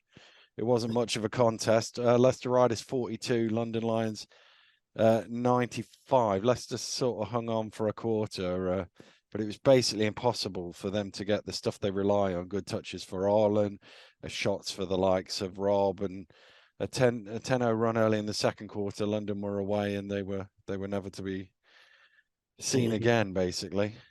Yeah, it's not just a canary in the coal mine, is it? It's a whole bunch of singing birds, It was difficult to watch. I can appreciate how difficult it was to commentate on and to summarize on. The game is all about maximizing advantage. And Leicester had basically one position where they were capable of competing in relation to an advantage at the point guard spot. Yeah. With Squires, who scored more than half their points. Yeah. At every other position, London were longer, more athletic, deeper. And that's a pretty difficult combination. Leicester are a good team. Yeah. I watched them. Yeah. I saw them live. So I can say that without just kind of being the bod that dips his toe into women's basketball to watch. I saw them play in Newcastle in front of 1,300 people, and they moved the ball. They ran sets. They got good shots. They were well coached. They were disciplined. They were everything you would want. Which kind of, when you guys were talking about it at half time, and you were trying to find ways of saying why London are better than Leicester, or why, and it was all about, they've got, the team spirit is great, or they all play defense, or they're selfless, and all that stuff. And I was thinking to myself, yeah, but Leicester's the same. Leicester are exactly the same as that. And the difference in reality is that London are fully professional. London are working on a really, really significant budget. They're using that budget in the most aggressive way in relation to player recruitment. So and also the manner in which that they play, the manner in which they've built their squad. That might sound weird. What does that mean? what that means is that, you know, you, for whatever reason, and I don't want to go into it, and I don't know any background to it, but Kennedy Leonard leaves or is left or is told to leave or whatever. You know, and their response to that is to bring in a EuroLeague player to become a backup. Presumably, she's only a backup for now. Presumably, Well, you say that, but you know the point guard's pretty good as well. You know, true. you know, I mean, True, what's the point? Is it tail of the point? No, that's a men's point guard. Murray. Murray, sorry, Murray. I mean, she's pretty darn good. You know, and there's a concern, you know, in relation to that, and you look down the roster. They've got basically, you know, 11 senior players, some of whom are playing minimal minutes. You know, Robinson, I think, played 8 minutes. Charles played like 12 minutes. All of whom will be starting and playing 35 minutes on any other team. Now, you can't blame them for playing for London because London are allowing them to practice and training as pros, you know. But the difficulty is the problem that it creates elsewhere, and it does create a problem. Now, I would be a little bit, like, talk about their aggressive team building. I think it's regrettable that they don't have any kind of 19, 20, 21-year-old British players on that team. You know, Charles, and I think Charles is 27, Robinson is 26, Winterburn is, Winterburn's a star, so she counts as a player. Obviously, Azania is wrong under 30. And it just seems to me that it's a perfect opportunity for us to, if we're going to be running professional teams in the semi-pro league, if London are going to be running a professional team in the semi-pro league, to be at least using some of those minutes and some of those resources at bringing up our next level of player. Because, you know, Hannah Robb was the starting two guard for GB. Winterburn wasn't playing last time, so I don't know what the score is with her in GB. Hannah Robb was starting two guard, and she never got a look in this game. Never got a sniff of the basket. Right? And I'm looking, thinking, well, where are our next point guards and where are our next two guards going to come from, and how are we going to make them better? Well, we're going to make them better if they're able to develop and train and be paid as pros. But at the moment, the one team that has the ability to do that isn't doing that. And instead of winning, and that might mean that you win a final by 30 instead of 55, but you know, that's probably a cross I think you can afford to bear. As I say, the Shark, I thought they jumped the Shark when they signed the Vorpool, to be honest. I thought that was just, you know, because you have to sit another import down because for her to play. Now, you know, you're destroying the best teams in the league anyway. And I would have just thought that money could have been used for the betterment of the GB situation. Anyway, that said, none of that's a criticism against the players. Obviously, it can't be. And none of that is to kind of denigrate what they put in and what their achievement is, but they have, anybody on the outside would have to accept, they have an inbuilt set of advantages, you know, which are manifest. You know, it's not just little things here and there. You know, they have the ability to practice, to train, to work out, to be all the stuff that they have that other people don't. So we are looking at apples and oranges. And you know, as I say, Leicester are really good. I watched them. I was really impressed. You know, I thought they maximized everything that they had. The problem that they have in this game is that they're used to running their sets against everybody else in the league, right? And everybody else in the league, they can run their sets and the ball goes to where it's meant to get to. And they work open shots for people by kicking it out. Against London, every time they try and run a screen and roll, they switch it. You know, and you can't run anything, because the advantage isn't there. The only advantage that they had, as I say, was if Squires got matched up on a forward, and that's why Squires had 23. But nobody else, you know, they couldn't throw the ball at all in the post because she had three girls who were bigger than her guarding it. They couldn't get the advantages that they get from throwing the ball and hit the post with kickouts because she could be defended one-on-one. They didn't have any other kind of quickness in the backcourt to get them any form of advantage there at all. And, you know, and as a result, they were playing a different game. And I thought the difference was early on in the first quarter, Cena is an incredible 3-point shooter. And she got 3 wide open looks. Yeah. Which if she'd been playing on the other team, London would not have given her. No. Because the athleticism and the quickness and the length that they have. But the whole thing needs to I haven't obviously been around the WBBL to the degree that I've been around the BBL. I don't know the people involved in the WBBL the way that I probably know of the people involved in the BBL. But there needs to be some hard conversations as to, what is the way that we create a commercially successful league? Are we doing this to create a commercially successful league? Are we going to be happy with the facilitation of a kind of a successful club in Europe? If that's fine, great. Is there going to be any form of link or product in relation to GB national players? Because to be blunt, if we're having a semi-pro league with one pro team and we're not doing it to create British players, I'm not quite sure the point. And other than to say, well, we're doing the women's league the same as the men's league, and which obviously I've got a 10-year-old daughter I'm trying to get to play, so it's great. Yeah. They should have the same opportunities, but that also means that with the same opportunities, there's a requirement that you're subjected to the same scrutiny, and the same issues apply. And if there are issues, you've got to solve them.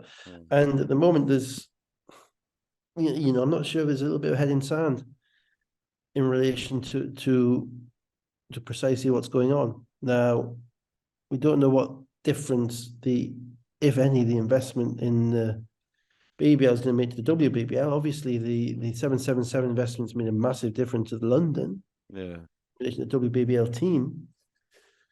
But other than for the money, if I was a London's Lions player, I'm afraid I would feel, I'm afraid, a little bit empty. Because sport's about competition, and at this point, they're not being that isn't there. Now, that's not for me to speak for the London Lions ladies team, right? They seem to enjoy themselves at the end of it. I'm sure they did, and so they should. If you win, you win. That's fine. Yeah. But but as well as I do that the ones that you get the best out of, the win are the ones which you've dug out. Yeah. The ones that you've earned. The ones when you've got a lunatic Raji assistant coach at Glasgow jumping around on the court. Yeah. They're the ones that's where it comes from. Not the processions. Yeah. And I think as an athlete, I think you would tire of that. Maybe not immediately. And clearly, if it's the best for your career in relation to your career development, your skill development, and your income, then I can't criticize it. But disparity is a question. And how the WBBL addresses it is relevant, because if nothing happens, then that might be kind of an indication of the pathway of the BBL as well. Interesting that they're obviously appointed 2 more representatives from the club, Siobhan Pryor and Mark Clark, onto the board, and also advertising for a general manager, I want to say, of WBBL, who's skimming through the thing, whose job it is to answer some of the questions that you're posing. And I'm not giving absolutely, and I don't criticize necessarily them for being where they're at. And as I've said previously, there's absolutely nothing bad that comes out of having a competitive team in Europe. Nothing. Yeah. But from the point, I suppose the other point is this game going to be on TV next year? Yeah. Where? Yeah. Let's be blunt. Are Sky going to turn around and say, well, we reviewed this. Well, this worked. But why are we showing 3 women's games a year if they're all going to be 50-point blowouts? And so that's the type of thoughts that need to be across the brows of the people who are charged with this. I don't know the answer. I'm not trying to be a sage or a savant about it. All I'm doing, I think, is hopefully a fairly reasonable job of pointing out the difficulties involved in it. Yeah. So Squire's 23, the only player in double figures, as you say, had more than half her team's points. Ireland with probably her hardest earned 8 and 7 stat line ever, I should imagine. Kiki Herbert Harrigan with 19, Holly Winterburn, 7 of 9 shooting, 16 points, 5 rebounds, 9 assists. She was the MVP. 5 players in double figures, 58, 45, 80 splits. Let's move on to the men's game, and it was Leicester Riders 71, London Lions 79. Obviously, Carrington Love in for the Riders, and Hell of a name, Dan. It's a hell yeah, of a name. it is Carrington Love. Those of us, some people will think of it, then the more the newbies will think of it more as kind of the Manchester United training ground. For those of us of a certain vintage, we'll be thinking of Dynasty. Dynasty. Yeah, Carrington. John Forsyth. Blake John Carrington, was Forsyth, it? Something like Blake that. Carrington, John Yeah, Forsyth. It was yeah, Alexis Colby, Joel Collins, and yeah. a fantastic shoot 'em up scene in, I think, some Moldovan princehood or something. I don't know. When they were trying to rival Bobby Ewing for coming out of the shower. But Carrington Love. There we go. And I used to say that I do like names where you've got like 3 syllables in the first name and 1 in the second. yeah. It's a good commentator's name. Yeah. Oni in which was his first BBL game, because he's already played a couple of European games, but he's been injured since then. So both teams having a player to bring back in, but the first headline of the day was Rob Paternostro rotating his starting 5 with Aaron Menzies into the starting lineup and Darian Nelson Henry coming off the bench. I'm going to say the first headline of the game was the remarkably yellow court. Yes, it was yellow. Very yellow. I thought I'm going to be a bit of a Grinch here. I didn't like I thought it was too black. The blackout was too black. Couldn't even see who was on the bench. You couldn't even see the commentators, which is why there was no shot of us at the beginning, because the light line was literally the edge of the court. Well, I'm quite sure that was the primary reason. Primary reason, yeah. To save the viewers looking at me and Ro before the game, because it was we were meant to be on, but it was literally too dark. The cameras couldn't pick it out. And I think one thing I will say, for the BBL events team is that they've done a hell of a job over the years in building their events and making them what they are. And I think today was a little bit of change for change's sake. If you've got 9,000, you got 9,000 people in the gym, and we can't see any of them. And I'm watching that on TV, and if I've just turned that on, I don't know that anybody's there. It looked like a game in the bubble, right? It looked like a COVID game. The only time anything became particularly apparent was when they were doing the lights on the mobile phones at about 3.5 minutes ago. It's like, that's there was no shots of the crowd. There was, it was a very, very, and I love, I'm a massive fan of put the focus on the players, put the focus on the game, all of that stuff. But when you've got a showpiece and you've got a great game, well, then show it off. The classic Terrell Myers wins the league shot. My favorite moment of all of that is not Myers with the head fake Myers to win the league. It's actually the 2 timeouts beforehand, where Nurse calls the timeout and then Finch calls the time. So other way around, wasn't it? Yeah. To react to each other. And we had 2 minutes of cutaways of fans going through distress of, is my team going to get the basket? Can my team get the stop? And it was almost like, shut up, Routledge, let's just enjoy these pictures, sort of thing. Yeah, and that's right. And it's there's something in that. I mean, it was an unusual looking court because the yellow lines on the sides were actually far wider than they needed to be, and the baskets were further back and kind of stuck out for longer. And it just, and even in an NBA game, you've got the fans on the court side. Watch an NBA game there, it's not like the fans are in darkness. And I just thought it was just a bit of a gimmick too many on that. And I hope that they look at it for future. Because it took, as I say, I know what it's like to be there with fans, and I know how much fans make that occasion. Particularly when you've got the blocks of fans behind the team benches. They really make that occasion. It becomes, because unlike virtually every other scenario in British basketball, you've got 2 sets of fans who've travelled. And the other thing is, I didn't see it because it was too dark, but I know Leicester had a load of red T-shirts, so presumably all their fans would have stuck out like a big block of red I don't know if London did anything similar, but I remember seeing it on social media. So No, but it just means, because two sets of fans have travelled and made the effort to be there, that generally means that you've got the most committed fans, of the club are there. They're all in yeah, the same block, and can be quite a significant, kind of a significant impact, not on the team, but just on the event. And so I'm gonna give them a 4 out of 10 for that. I think that needs to be reviewed. I don't want to watch a game which just looks like it's being played on its own. Where, as I say, you can't even see the guys beyond the bench. I mean, to me, that's like, I want to be able to see who's throwing the towel down when they get subbed, that type of thing. So sorry, that's the first thing. Yeah. Menzies starting. Actually, I think looking at it, I'd say, even without hindsight, I think it's a pretty smart move.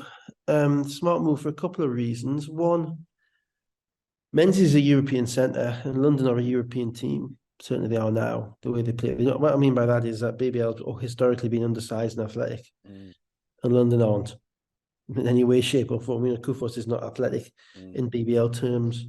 Taylor's not an athletic point guard in BBL terms. He's not. He's not Antonio Williams, for instance. yeah. And even the other guys that they're starting, when they're starting, Zubcic, he's long and he's talented, but you wouldn't describe him as being ultra athletic. So if Menzies is going to be impactful against anybody, and we've seen him have problems guarding people like Green at Manchester, and I absolutely understand why. He's going to be impactful against anybody. He's going to be against Kufos and guys, because of the way that they play. And similarly, you don't want Nelson Henry getting fouls early, and you also have a good enough relationship with Nelson Henry, who's been there for 3 years and who's, as you said in the commentary, just about the most professional, smart guy in the league, Ivy Leaguer. But you're not going to jeopardize anything there with him throwing his toys out the pram because he's not starting.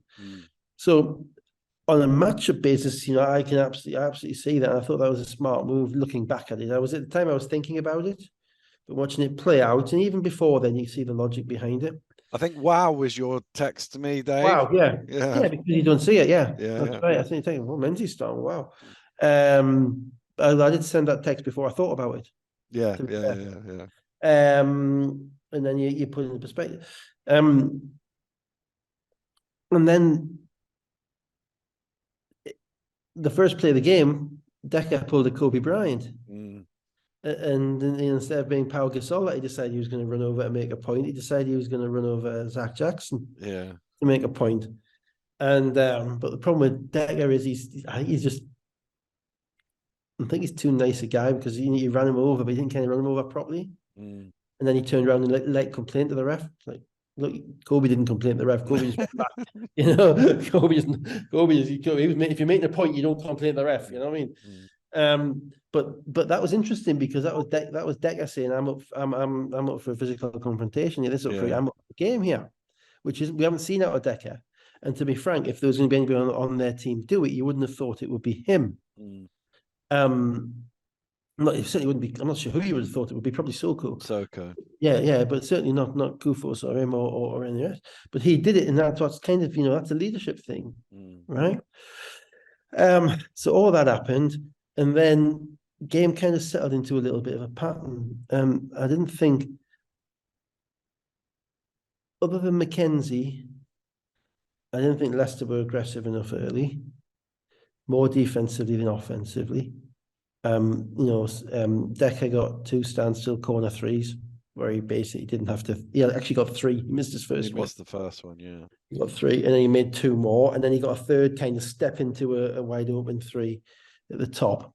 And I know they were playing to keep him out of the lane. I get that, but you can't give him a standstill corner 3. You've got to be able to you got to get your first dribble. You got to force him to dribble past you at that point. So I thought offensively, apart from Mackenzie and using London's drop coverage against him, because Kufos basically stays under the basket on the screen. So, if you're comfortable, that you can get that kind of dribble into a 15-foot jump shot when you want. And Mackenzie did a great job of getting to his spots and knocking it down. But I didn't think the other Leicester guys were really quite aggressive enough. Jackson a little bit, but I think Whelan waited for the game to come to him, and Loving really never got into it. Mm. And that's because they were kept off the 3-point line. And again, it's a difference between a normal BBL game where they know they're going to get their quarter of threes up, Yeah. and a game like that where London weren't going to give them their quarter of three. So you got to counter immediately. You know, if they're not going to let you shoot those shots, you got to attack quicker. And they did attack at times. Mm. And that's what Mackenzie did, but Mackenzie used his kind of 15-foot jumper to attack. But they didn't attack with enough conviction. They didn't finish. Yeah, they didn't finish around the rim. They needed to, yeah. you know. So Decker's early threes, and then Best came in and did what Best does, which is just kind of guard people and knock down a shot when he's open. That gave London that little bit of leeway, and then it got to the end of the first quarter, and then that's when the lineups kind of changed a bit and it got interesting. So 2 minutes to go in the first quarter, it's 14-15. 2 minutes gone in the second quarter, it's 16-26. Decker and Nelson both hitting threes, and they sort of kept that lead for the remainder of the half. And as you say, Leicester didn't really get any good 3-point looks. They were 0 for 5 from 3, and they shot 44%, which, bearing in mind that if you're not shooting threes, then you're generally going to the rim or in the post. You need to have a higher percentage than 44. Yeah, but it's kind of a lineup thing as well, because just as predicted, if I may say, 2 minutes to go in the first quarter, in comes Carrington Love. Mm-hmm. Give him a couple of minutes in the first quarter. It looks like he's going to be a really solid player for them, but didn't have his legs. Drew said it in the commentary. I had it earlier. So he got to the rim once, missed his layup. Shot a three, he was short, airballed it short. Second half, missed his layup as well. So he comes in like that. The other thing that London did really well was guard Connor when Connor came in. Connor never saw the basket in 6 minutes in the first half, primarily because he had Oni guarding him. Yeah. When Connor came in, Oni came in, and Oni had the assignment on Connor. And that's game plan. That's not just luck, right? And again, Drew had it on commentary because talking about what the scouting report was for Connor about almost sending him downhill and all that. I know why he says that, because I used to say it to him every week. Yeah. I'm delighted he's remembered, but even so. But they if you remember in the final last year, when Gino went out, Connor came in and killed them. Yeah. Knocked on shots. Because they didn't, and I went semi-apoplectic because they weren't guarding him. Well, in the first half in this game, when Love's in the game, Leicester, Nelson Henry's off the bench playing with a bench unit. Bowman played a few minutes in the first quarter. So Leicester are a little bit different. Their normal get out of jail is Connor pulling the strings, making shots, knocking down shots, gives them enough offense to keep going. And in London snuffed that, and that was planning. That wasn't luck. So I give them a lot of credit for that.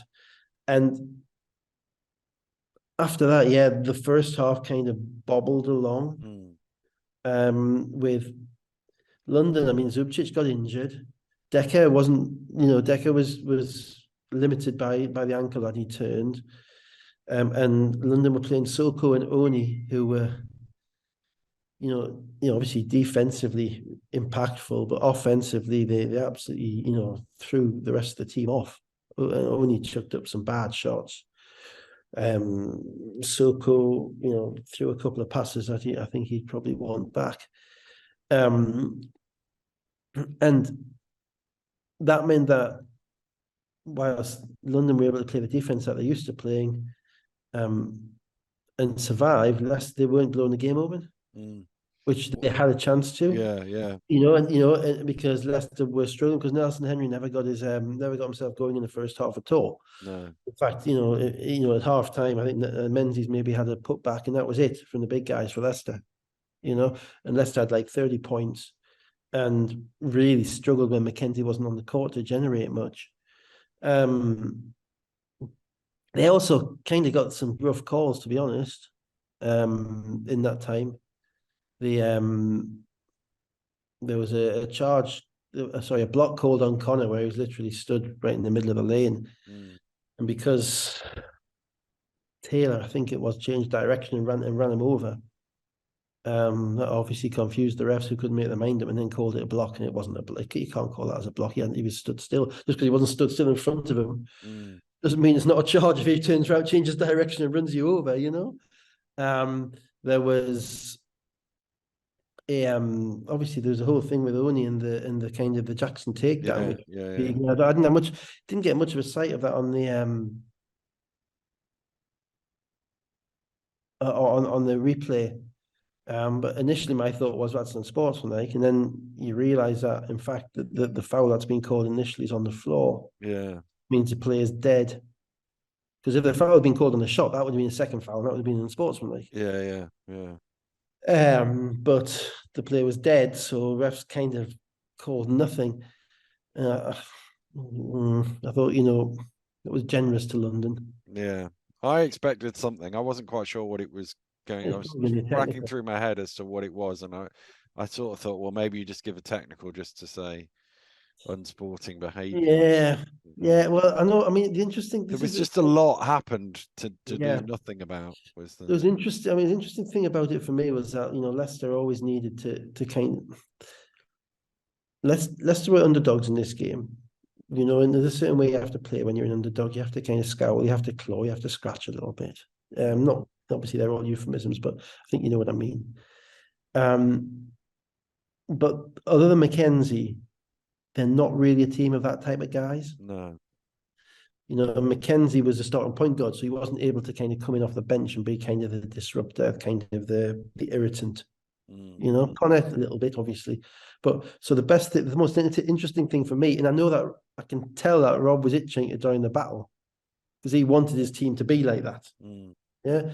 So when that happened, it was Rob that was the first one on, giving it the finger. Yeah. Because he's trying to kind of encourage his team to be less deferential, to come out of themselves a bit more and to do it. The problem is when you're a team that's been based on relentless competence and unflappability and discipline, which is what has been Leicester's calling card. Now you're asking them to kind of jump a little bit the other way and start getting in people's faces and all of that stuff, which is more difficult. You can't change the personality of your players, really. But I thought they got, I thought they kind of got away with that. There were a couple of other calls in the first half, which I was, again, a little bit head scratchy. But I can't remember all of them, to be honest. And I thought just on balance, Leicester got the rough end. But even that 3-point play, the 3-point play on the charge on the block on Connor, that's 3 points going the other way, And in a close-ish game, that kind of does matter. And then you got the second half. And in a game where Leicester only scored 35 points at half-time, they needed to keep London as close as possible as well. So it's 35-44 at half-time, and then Best had a 3 in the third quarter, which pushed the lead out to 16, 46-62, just before the end of the third quarter. London had just been starting to put the pressure on Leicester, and it was that question of, okay, so is there a way back for Leicester here? Do they have anything left? Because I was thinking at halftime they're going to need 50 points in the second half to win the game, and then with it being 16 points down with a quarter and a bit left, you're looking at having to outscore London by 20 in the fourth quarter to win. And did they have the offense to do that? Well, they speeded up a little bit in the third quarter. What I mean is that they didn't still get as much in transition or anything in transition really. But London's changed as well. London with Jordan Taylor now, they're not a transition team anymore. Right. Early on this season, they were throwing the ball ahead. The ball was flying up the court and they were going up and down, and Soko was running up and down, and they were getting dunks and that type of stuff. Now because Nelson was the point guard, and Nelson's first thought was to attack, always to attack. Now with Jordan Taylor, it's a lot more controlled. They're getting the ball to Kufa. Kufa's getting a rebound. The ball's going to Taylor. Taylor's not going to blast by anybody and go 94 feet. He's not Paul Gores. So he is slowing it down. Now that actually helped Leicester in a way, because it meant that some of their misses, London were happy being in the half court game, but it does mean that you get ground down, which is kind of what happened. Unless they got a couple more awful calls in the second half. Rowe spotted the one with the illegal screen on Nelson Henry, which was it was Donovan Johnson all over again. That was it. Kind of everybody falls over. Oh, it must be your fault. You know, I mean, just it was probably an unsportsmanlike foul on the guy who took him down. You know, and so you know those type of things, you know, that kind of happen. You can't make that mistake. That's you know, it's kind of calling something because you didn't see what happened. And there was there was definitely a goaltend on Sharma that they missed as well with Nelson Henry. Yeah. Put a thing up. They actually called one, which I kind of disagreed with you. I didn't think it was, but never mind. I But think I'm in a very small minority of people yeah, that thought that hit the I think backboard. Sharma's athleticism kind of just Yeah. the rest of us. And finally, towards the end of the game, they called a you know an absolutely nuts the call that you were defending in relation to Zach I Jackson. was explaining. I wasn't Explaining, defending. yeah. I Well, was you might the explaining. fourth official might have been nodding his head, but nobody else who knew anything about it was, because that was one of the skills that players have. At the moment is the skill to slow down. Yeah. It's a bit like it's exactly the same as the Dirk Williams call we're talking about on Friday night. Yeah. Actually, they take the contact. It's a Doncic thing. They absorb the contact, the big guys, and then they slow down, which allows them to basically almost hop on one foot before they shoot the ball and get the foul. I mean, that was an and one, and they overthought it to such a degree that they decided it wasn't. But it doesn't stand up to the tape, I'm afraid. So you know, on the back end of it, you know, Leicester got some roughish calls. But I thought what happened at the end of the third quarter was interesting because, again, you know, I think I tweeted something about it that, you know, Coach Smith was giving Leicester a chance to get back in the game. You know, he had Soko back in the game, and Soko chucked up a couple of very bad threes and then turned the ball over. He hasn't played for best part of 2 months, so you put him in and you're going to be in the hands of that. He had only in the game whose offense. I mean, he may be the defensive player of the year in the BBL, but at the moment his offense is, from what I've seen, he's a 3-and-D guy who can't make threes. Nothing else. So he was 0-4 in this game, and none of his shots looked close. None of his shots came in rhythm, and they I thought had a lack of energy towards the end of the third and the beginning of the fourth. And the first time that Leicester really got any energy behind them was at that point. Leicester made that kind of run. So they started the fourth quarter with the first 10 points. Leicester, Adekoya, Love, McKenzie, getting to the rim. Nelson Henry, offensive rebound, tipping stuff in, and they went back to 4 points, 60-64. Yeah, it was interesting because they were doing it without Loving on the court. Which was, again, kind of away from the way you'd have thought that they would be trying to do it. And they're doing it on the inside by attacking. And I thought London looked weary. I thought they looked leggy. I thought, even, to be honest, for most of the fourth quarter, I thought they were hanging on. Just in relation to the energy that they had. They didn't have Zubcic. Soko fouled out. And there must be something going on there because the whole Riders bench got up to wave him off. Again, stuff that we only saw because of a sideline camera. I want to see the whole thing. I want to know what's going on. I want to see the right. Soko's fouled out. Zubcic is done. Herban's sitting in his street clothes, right? So for whatever reason, Ward Hibbert's not worth a minute off the bench. To be honest, I think I would have probably played Ward Hibbert in the second half instead of Soko, because I thought they needed a little bit of offensive rebounding because they got none of that all night really. And obviously Soloade, again, didn't get off the bench in this game either. And they just looked, I thought they looked leggy, and I thought Leicester for the first time believed that if they attacked, they could get something. But then, Decker took the wind out of their sails. And that's because he'd been allowed to get kind of the shots earlier. And Leicester just didn't have enough. No. Offense. Decker had because you were looking for ways that it didn't. Again, it's going back to creating advantages, and they didn't have enough. Once McKenzie and Decker started guarding McKenzie in the third quarter, once they took McKenzie's 15-footer away, then every basket was hard, and that's a tough way to win all the way to the end, and particularly when you miss foul shots. Yeah. Decker had a great layup and then a pull-up jumper, so it went back out to 8, 60, 68. And there were a few times where he thought, oh, if Leicester score here, Yeah. but they didn't, and therefore it was quite relatively comfortable last few Well, they minutes. missed. I think they missed. Melson Henry missed 2 foul Yeah. shots. Then Mackenzie, who doesn't miss foul shots, missed 1. I think he missed 2 in the game. Mm. And so, so they left probably 6 or 7 points out there in foul shots. They probably, they left maybe 3 or 4 layups out there that they should have made. And they probably had 5 or 6 points. They were probably 5 or 6 points down on bad calls, to be honest. That's part of 20 points. Mm. Now, London missed foul shots as well, of course. Yeah, And they both London nicked every bit. virtually identical free throw shooting. One Yeah, was 15 to London. 22, But and the one was difference is 15 to 23. London got margin for error. Mm. Leicester don't. Particularly as Leicester are basically playing with 3 Americans and 1 guy who's flown in, on Thursday. So if that point guard had another month, if Leicester had a point, if they'd been either luckier or better with recruitment at the point guard spot, maybe that margin for error closes a little bit. Mm. It means that they're more in a position to to take advantage of London's difficulties. I was surprised Ward Hibbert didn't get in the game.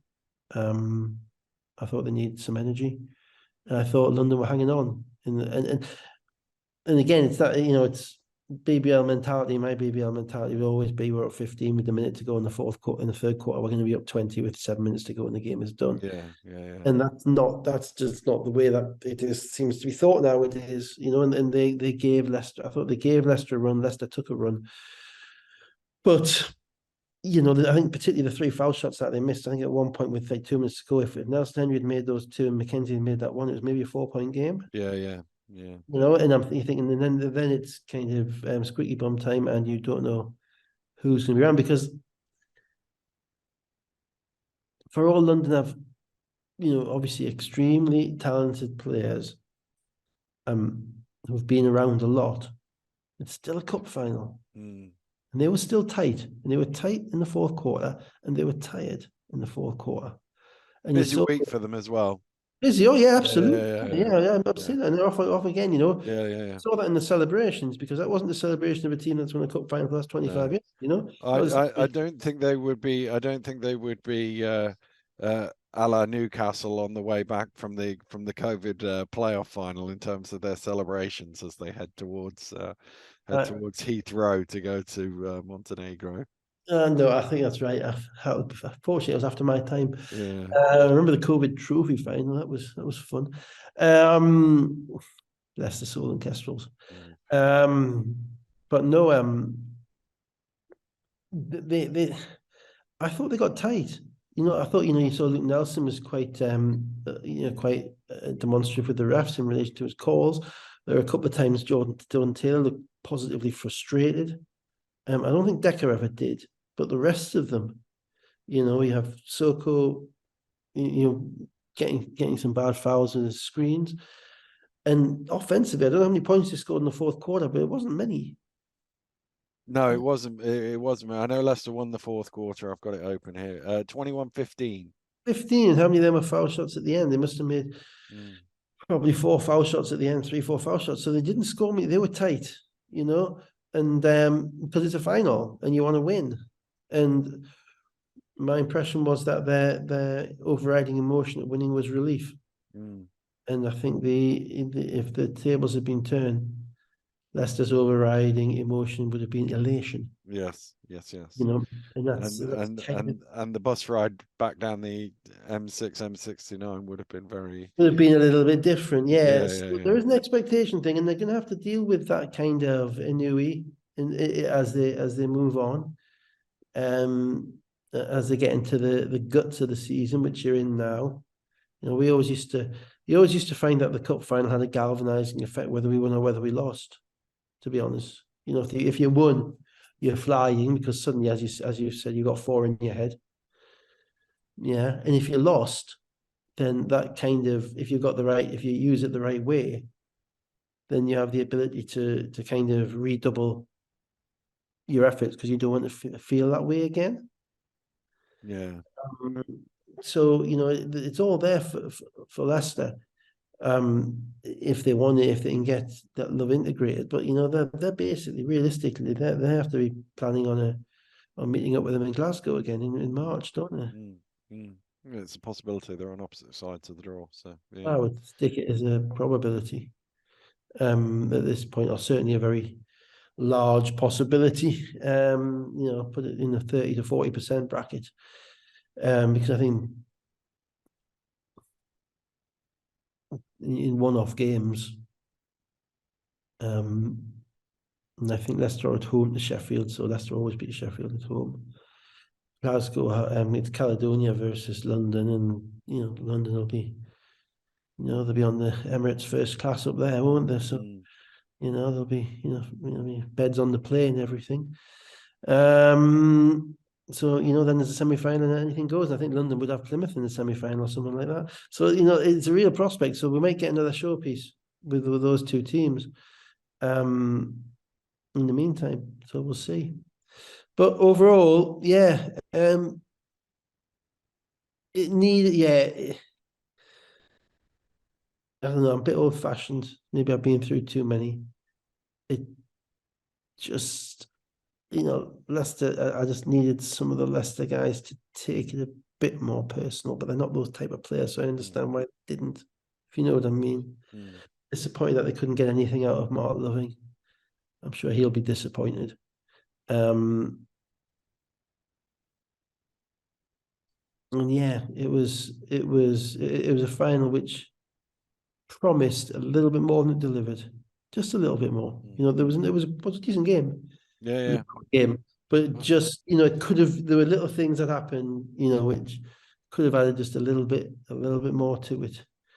But what does happen is that as the season goes on, the more that you play a team, and particularly the more team beats you, the more resentful you get, so the more wound up you get, so the better the games get. So that's hopefully where we'll go with that. So Jackson 16, Whelan 15, Mackenzie 40, Nelson Henry 10, but Leicester shot 43% from the floor and 4 of 12 from 3. Decker was the MVP, 5 of 8 from 2, 4 of 8 from 3, 22 points and 9 rebounds. Kufos 14 and 12, and most importantly, not breaking the defensive rebounding record, which will be celebrated tonight. I can tell you that by Rowe, as he holds it every year in the cup final. That's the only thing he cares about. Nobody beats my rebounding record. Nelson 11 and Soko and Best both had 10 points apiece. So how many rebounds did he get in that game against Everton Tigers? Oh, I don't think very many. There was a lot of missed shots to be grabbing the rebounds from. I think there must have been a lot, given that they struggled to get past the 40s. In fact, they've scored as many points as years I've been on this earth. I'm sure. I'm sure. You've just ruined his workout right at the end there, haven't you? Yeah, exactly. We don't forget, Anthony. We don't. No. So we will wrap it up for this week. I'm hoping it's not too long, although we're going to stitch it together, so I've no idea how much we did yesterday, to be honest with you. But we'll be back to normal next Sunday night. Yeah. Oh, but I should say, at the end of the day, whatever you say, congratulations to the Lions. They won. Yeah, indeed. Yeah. They won. Congratulations to Coach Smith, wins his first trophy. Yeah. Which, whatever your team and whatever lineups you've got, if you turn up and you're playing at Birmingham and you win, then it is an accomplishment. It shouldn't be routine for them. No. I hope they enjoy it. Obviously, we hope that in Europe that they go further, because there'll be some European teams. And that game's gone out all over Europe on Sky. So there'll be some European teams thinking, well, hang on, London beat us better than they beat Leicester. So maybe this league isn't quite as half-assed as we people think it is. Indeed. Indeed. So from that perspective, there's a benefit. There is a beneficial thing for the reputation of the sport in this country, for London to be successful and impactful in Europe, and for them still to be subject to rigorous challenge in the UK. Indeed. Which is not what we've got in the women's. That's the problem. Yeah. But no, congratulations to London and those guys, and and Decker continues to be a real ambassador. Yeah, he does. Yeah, yeah. So we'll park it there, and we will be back next Sunday night to do it all over again. Have a great week. Goodbye. Night, guys.